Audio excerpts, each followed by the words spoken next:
யோ திமுக பாய் ஏன் ஓய் ஒய்யே ஒய் ஒய்யா இது வந்து ஆதவ அர்ஜுனா மாடுலேஷன் சரியா தமிழ் உச்சரிப்பு வராது.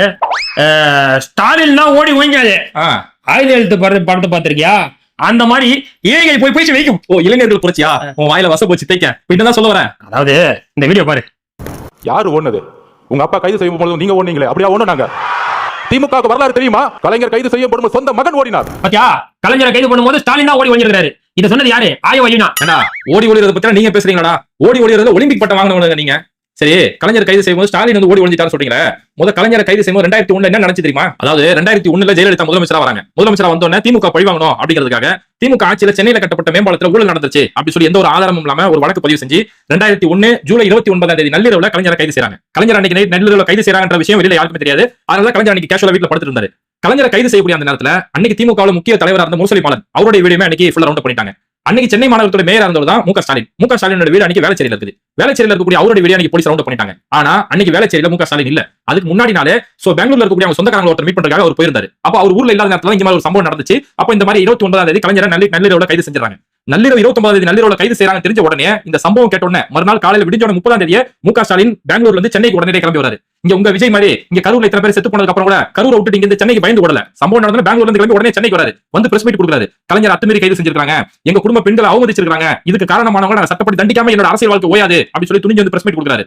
அது பிரஸ் மீட் கொடுத்தது மட்டும் இல்லாம இந்த பொய்யான ஊழல் வழக்குல இவருடைய பேர் முக ஸ்டாலினோட பேர் அன்னைக்கு சேர்க்கப்பட்டுச்சு. எங்களுக்கு மடியில கனவுல வழியில பயம் இல்லை அப்படி சொல்லி உடனடியா போய் நீதிமன்றத்தில் போய் சரணடைறாரு. அன்னைக்கு சென்னை கீழ்பாக்கத்தில் இருக்கக்கூடிய டெய்லர்ஸ் ரோடு, அந்த டெய்லர்ஸ் ரோட்ல தான் அன்னைக்கு நீதிபதி அசோக்குமார் அவருடைய வீடு இருந்துச்சு. அந்த வீட்டுக்கு போய் நீதிபதி முன்னாடியே போய் துணிச்சலா போய் சரண்டர் ஆகிறாரு. அங்க சரண்டர் ஆயிட்டு நீதிமன்றத்தில் கூட்டு போய் விசாரிக்கும் போது நீதிமன்றம் வரைக்கும் துணிச்சலா போய் பேசியிருந்தாரு.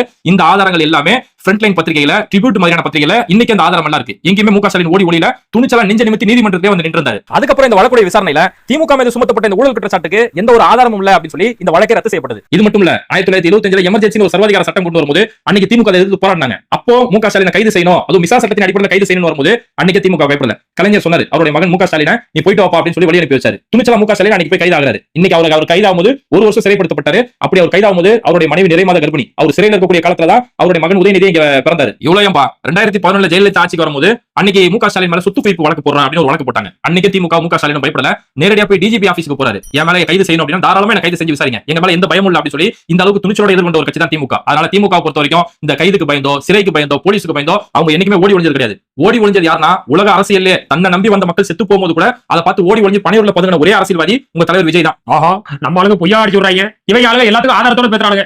இதுல சேதாரம் ஆவறது எங்க அணில் குஞ்சுங்க தான். புரியுதா? என்ன சொல்றது கேளுங்க. திமுக உண்மை கொஞ்சம் படிக்க பைத்தியக்கார இவங்களுக்கு